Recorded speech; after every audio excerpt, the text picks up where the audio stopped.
Hey guys, welcome to Interesting Video on Wild Rift. So they're back with another Twitch supplementary guide, and again we're going to be taking a look at AP Twitch in the ADC role, obviously. So I did a video on AP Twitch quite a while ago, but I've actually, as the title suggests, I've been playing AP Twitch all wrong. So I played AP Twitch like AD Twitch, and that's not the right way you want to play AP Twitch. So the itemization actually is kind of the same, but the order is drastically different, and you're meant to play this in a very different style, and also the runes are different. So I used to build Gnasher's Tooth into Riftmaker, into Deathcap, and then Hurricane, and then Liandry's Torment. But as you guys can see now, we've switched up the order drastically, and now we have Gnasher's Tooth into Liandry's Torment, then into Deathcap, and then into Riftmaker, and finally Runan's Hurricane. So I'm gonna explain how this build works, and basically it works in two ways. The two things you have to know is the two ways that this build works is number one, the poison, and number two, the burst. So as you guys can see, we have electrocute as our rune. So the rest of the runes are the same. You do have Hunter Vampirism for the healing, you do have Bone Plating for the anti-burst, and Hunter Genius for the cooldown, which is of course semi-important on AP Twitch because you can spam your W as well as your E. So we have electrocute. So electrocute does two things for you. The first thing is, we all know Twitch's early game is pretty bad because his damage is alright, but he's just way too squishy. So what electrocute allows you to do is it allows you to basically do a quick combo, get a quick burst, and basically win the trade. So for example, imagine you're in stealth. You can come out of stealth, auto E, or you could do something like W auto, and you don't have to use your E, something like that. Or you can, W auto proc electrocute and then E after that. So basically this gives you a very quick, easy burst trade combo, which basically makes your laning phase appear to be a lot better than it is. And the reason why it appears to be a lot better is because you don't go for all-in fights where like you basically just attack the enemy continuously, because those fights are the kind of fights that you lose unless your support plays very well and the enemy misplays, in the sense that your support tanks the damage and the enemy team is attacking your support and ignoring you completely, which does happen from game to game, but it's not a very consistent, reliable way to play Twitch, because mostly they'll be focusing you, which is the ADC. So anyways, that's the first way you want to play Twitch. And in the late game, what you can do with the electrocute is, if you come out of stealth and you're against a very squishy target, you can actually quote-unquote one-shot someone. Like, you basically come out of stealth with your ulti, you auto them a couple of times, electrocute's gonna proc, and then by the time they find themselves with like full stacks, they're gonna be running away. You use your expunge, your E on them, and they're gonna be either dead or they're gonna be really low and they'll die to the poison. Which brings me to my second point on how you play AP Twitch, which is the poison. So we all know that Twitch has, of course, the poison on his passive, which deals true damage. It scales off of AP. And now what we have here is, we have obviously a full AP build aside from Hurricane, but we have AP from Gnasher's 270 AP, we have a 75 AP from Liandry's Torment, and a huge 110 AP from Deathcap, as well as, of course, increasing your AP by 40%. So the moment you get Liandry's Torment, your burn is going to start, I call it burn, but it's really poison. Your poison is going to start dealing insane amounts of damage for two reasons. Number one, you're going to have 75 plus 70 AP, which is obviously 145 AP. So it's going to deal a lot of damage because of the AP you have. And number two, it's going to stack with Liandry's Torment's passive, which obviously burns the person, the enemy champion, with bonus magic damage, which again scales with AP over the next 3 seconds. So because Twitch's poison, I believe, lasts for somewhere in the ballpark of like 5 seconds or so, and every time the poison ticks, it's going to reapply Liandry's Torment. So on your final tick, it's going to reapply Liandry's Torment for the last time, and Liandry's Torment is going to be active for another 3 more seconds, which basically means that you're going to have a long time with enemy poison. This is number one, going to irritate them. Number two, stop their recall. Number three, the most significant one, is deal a heck lot of damage to them. So this especially is the case when you get into your third item, Rabadon's Deathcap, which obviously is just a huge AP injection. By this point, you'll have like 255 AP, not counting your base AP and the extra 40% AP. So that will put you at 300 plus like AP very easily. your poison is going to deal a lot of damage. Now when you hit your 3 item power spike is really when AP Twitch comes fully online. Like on 2 items AP Twitch is already online, on 3 items it comes fully online, and you can start relying on the burn to kill people. You don't really even need to do very much aside from that. So you're not a typical ADC where you stay in a fight in DPS for a long time. You're sort of just getting maximum stacks on everybody, and if you can stay safe and continue to shoot them, you do. If not, you can just run away, let the burn kill them, or let the burn deal the damage to them and let your teammates kill them. So then we go for Rift Maker. This of course becomes a lot less of an important item because you're not really there to DPS all the time. Of course, you can of course get the extra health, the even more AP, ability haste, and the Omnivan, which of course the poison from the Andries and the poison from the passive also heals you up. And of course you get the Void Corruption passive where after 3 seconds you're going to deal more true damage, so that's always useful. And for your final item, I've tried using like Oblivion Orb, but it doesn't really work with Twitch's poison, so there's because it's true damage, so there's no real like point of building like items like that. So I concluded the best item to go for is just Runa's Hurricane. Like, why? Because basically, by the way, I've never gotten to last item on AP Twitch before. The furthest I've gotten is finish my Rift Maker. I have never gotten to Runa's Hurricane on AP Twitch, and I've played like 20 games on AP Twitch already, as in this version of AP Twitch, and I've never gotten to Runa's Hurricane. But if I were to have a last item, I would probably go for a Runa's Hurricane to of course get the easy stacks on multiple people, especially because AP Twitch is all about the poison. But aside from that, you can also go for a couple other items, like namely Crystalline Reflector, Banshee's Veil for defensive options. You can go Guardian Angel for the revive, or even Twin Guard if you feel like going for that. So of course we've already covered the runes just now, and for the spells, you go for Flash and you go for Ghost. And the reason why I don't take Exhaust is, personally I found Exhaust on Twitch to be relatively useless, because if I'm in range to exhaust someone, I'm probably dead anyways, because with Twitch you want to stay really far away, even in the laning phase. So I don't find Exhaust on Twitch really useful. I find the movement speed to run away or to like sometimes chase people down. It's really mostly to run away and kite around team fights. I find the Ghost really useful, so I love taking Ghost Flash on Twitch. But with all that out of the way, let's jump into the gameplay and take a look at how this new version of AP Twitch works. Okay, so here we have the new updated gameplay for the AP Twitch build. So, as I've mentioned in like the multiple Twitch videos that we've made so far, Twitch is pretty bad in the early game. So you really either need a good support to get you a hit, or you just need to hold out until you get to like 2 items or so and, you know, get yourself a hit basically. So here, you know, we have a Thresh, kind of a playmaking support. We are trying something cheeky by like going into the enemy bush and seeing if we can really catch them out. But the thing about this is most enemies know not to walk too close to this bush, so I didn't really think anything was going to really happen, so I just go basically for the minions.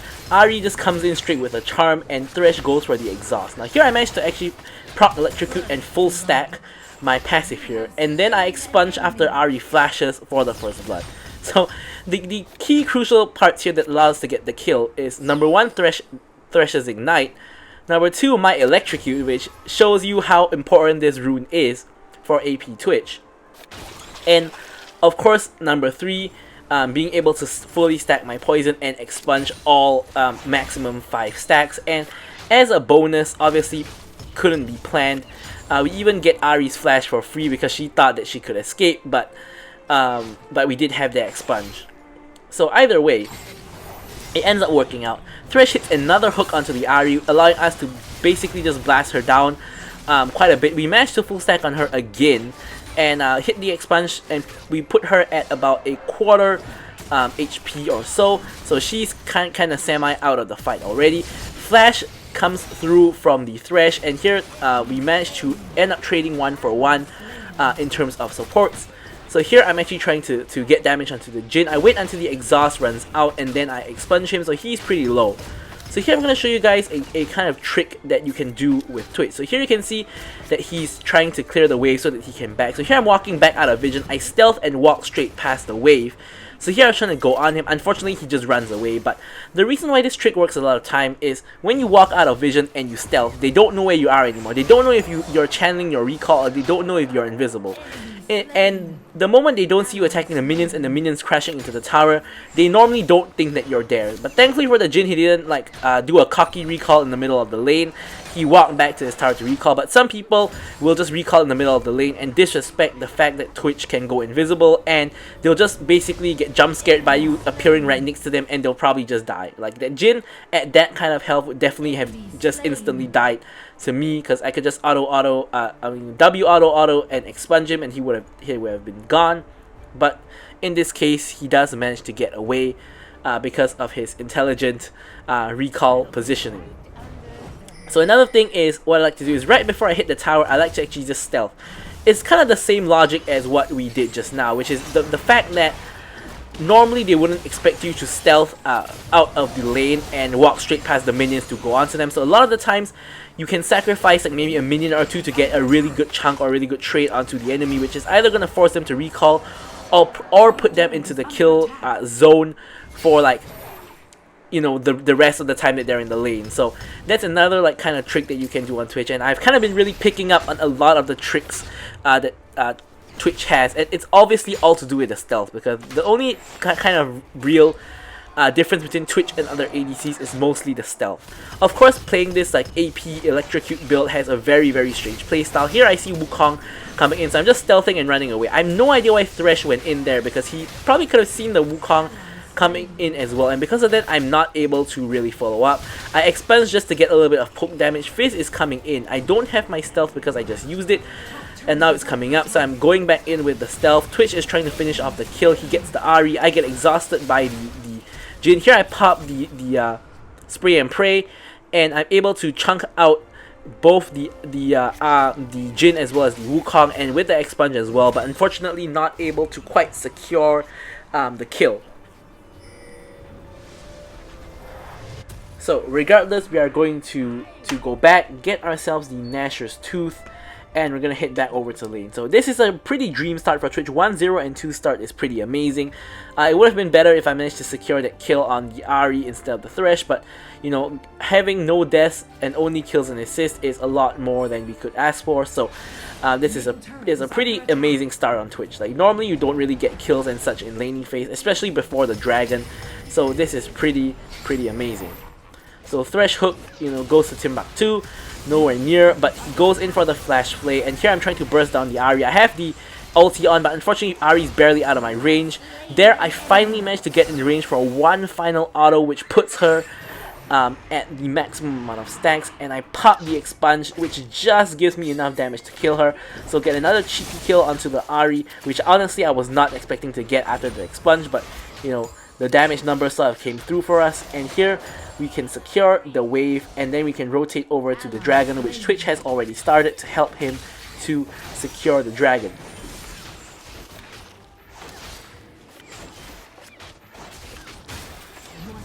Alright, so now with the dragon secured, what I'm doing here, I'm stealthing again back into the lane. If Jin just randomly shows up, we could, you know, easily just, you know, take him down. Not like 100-0 take him down, but like, you know, chunk him out at least kind of deal. But since he's not there, we're gonna clear out the minion wave, make sure he loses some minions to the tower, and we're gonna back. In this case, I end up not going for boots because I felt that like normally whether I go for boots after my first item or after my second item or somewhere in between, it's kind of like feel based, and in this game I have not really felt the need that I need the boots like for the movement speed to like go around. I felt that the ghost so far has been enough for my purposes, so I don't really feel the need to get boots. Like, don't forget that boots cost you 400 gold, which isn't a lot, but it puts you 400 gold behind getting your next item, which when you really think about it, that is like a kill, over a kill's worth of gold. So you know, if possible, I'll try to delay my boots, but majority of matches you have to always go for boots second item, because if not, you're kind of trolling, because you know you don't have the ability to dodge skills and such because you don't have boots. Anyways, here Jin apparently just like randomly AFK under that tower, so here we're going on the Jin, and obviously we're just gonna finish him off. Full combo there. Here we spot Ahri, so my spray and pray is still active. I'm just blasting the Ahri. Wukong unfortunately shows up. Thresh gets a really nice hook onto Wukong. Wukong, of course, uses his Warrior Trickster to get himself out. But either way, since we just expunged the Jhin, we wouldn't really be able to kill the Ahri anyways, but it'll be nice to blow her summoner spells if we could. I mean, she doesn't even have flash, but of course we didn't know that at this point. So either way, we managed to get out some good harass on her, just kind of just scare her off, you know, show her who's boss. And now, you know, we can push this tower just a little bit. Now, of course, Jhin is going to respawn and come back. There he is. Thresh whiffs the hook, unfortunately, and Jhin roots me in place. Unfortunately for Jhin, he's kind of alone, so Thresh gets the hook onto him, and I try my best to, you know, do as much damage as I can to him and expunge, but I put myself really low tanking the tower shot. Thankfully, Thresh actually helps me block all of the shots. I actually, I'm so used to not having like a good support that I thought he wasn't going to help me block anything, so I actually ghosted to try to get the extra movement speed to dodge, but I actually didn't really even need to do that, so I kind of wasted my summoner spell there, which is kind of unfortunate, but yeah. Now, I hope you guys can't hear that, but there's some like children playing in the background, so hopefully that doesn't really disturb the video, but if it does, you know, I apologize. Nothing too much I can do about that. They're kind of like, I don't know, some ways away just playing or something like that. But anyways, here, AP Twitch does use a lot of mana, so if possible, you know, you can get the blue buff. Now, in this case, I don't have a mage mid, I have a Yasuo mid, and Twitch obviously is my jungle, so he already has the blue buff, so in this case, I'm able to secure myself a copy of the blue buff. Of course, in majority of matches, this won't be possible. You should still give like whoever your mage is in the mid lane the blue buff, because they probably can, you know, use it better.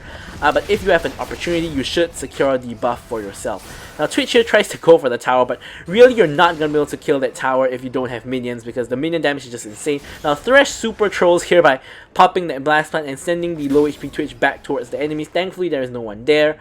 But I thought that we were all going to wait, like, you know, and blast plant over together. I have no idea what the Thresh is doing. That was kind of a big troll, but anyways, you know, it does work out. Eventually, no one gets caught, and yeah, it all works out fine. Speaking of getting caught, here I'm popping the ghost to run out of the infernal chains. I have to even flash away.